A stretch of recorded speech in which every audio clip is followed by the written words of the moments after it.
Hi everyone, welcome to Student Tech Genius. In this video, we are going to see the occurrence of deadlock and how can we prevent that deadlock using different methods. So we are going to do this in the CPU OS simulator.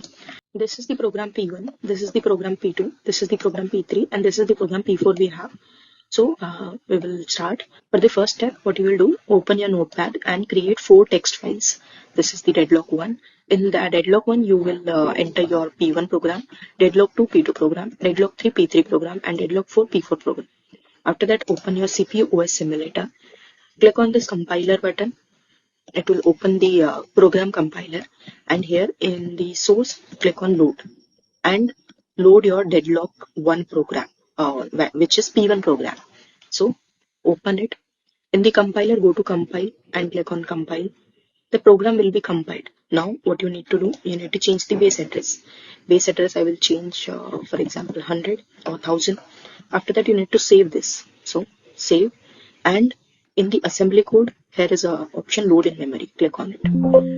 It will successfully load the program into memory. After that, you need to again go back to the compiler and you need to load the second deadlock program, P2 program. Okay, again repeat the same process, compile, change the base address, save the program, and load the program into memory. Again, same process for deadlock 3 and deadlock 4 as well.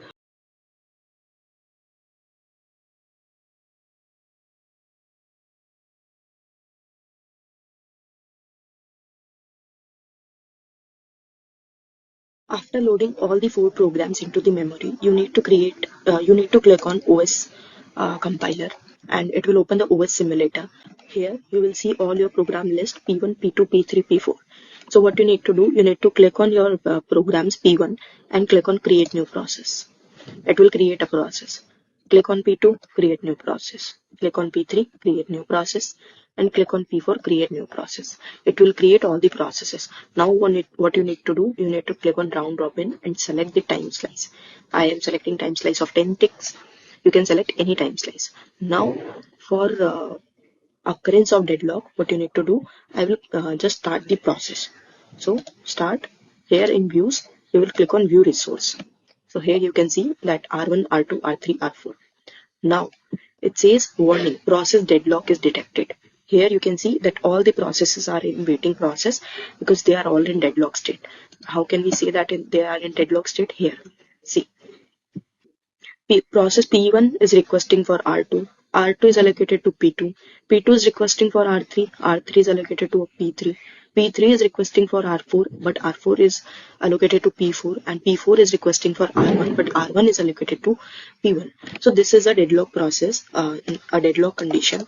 So now to prevent this deadlock, we have few methods. So first one is before the deadlock happens. Like we can prevent it before it happens. And second one is after the deadlock is happened.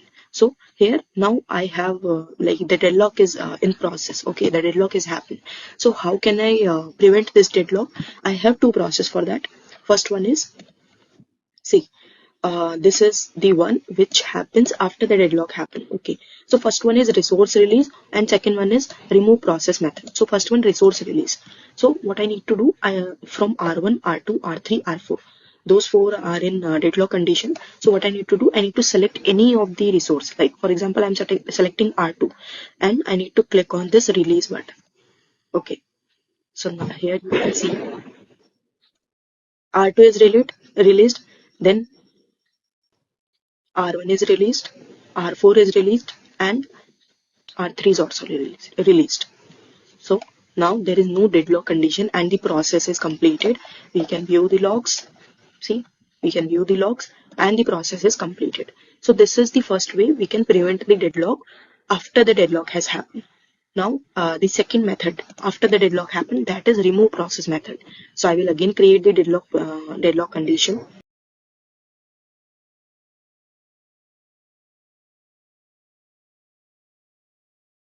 Okay, so I have again created the processes. Now what I will do, I will start the process, view resource. Okay, now they came into the deadlock condition. Okay, now what is the second method? Second method says that you need to remove a process. Okay, so what you will do, you will first you will go to OS control and you will suspend the program. Okay, and after that click on any of the process. I'm clicking on P1 and I'm clicking on remove. Okay, see what happens now. Here I will resume the session and view resource. So now we can see that P4, now R1 is available, R4 is available, R2 and R3 both are available. So this is how you prevent the deadlock using the removing process method. Okay. Now the second method, which is before the deadlock happens. Okay. So what I will do, I will create for process. After creating the process, I will go to views, go to view resource. Okay. And what I will do, in the prevent section, I will click on this disallow hold and wait. I will pick this process, close it, go to OS control and start the process. Now see what happens. It came in deadlock condition, but after that it disallow hold and wait. Then the process continue.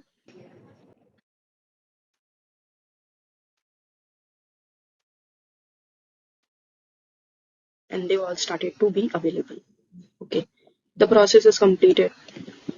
Now the second method that I have is disallow circular wait. So what I will do, I will create four process as usual. I have created the process. Now go to views, click on view resource, reset it and disallow circular wait. Okay, after that close this, go to OS control, start the process. They all are in deadlock now.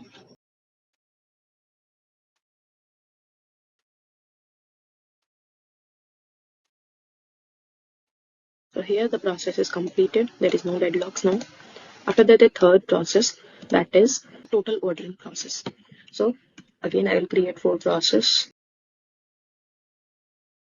Go to views, view resource, reset, and select the use total ordering.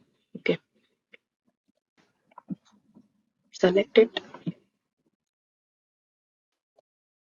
Go to OS control, start the process.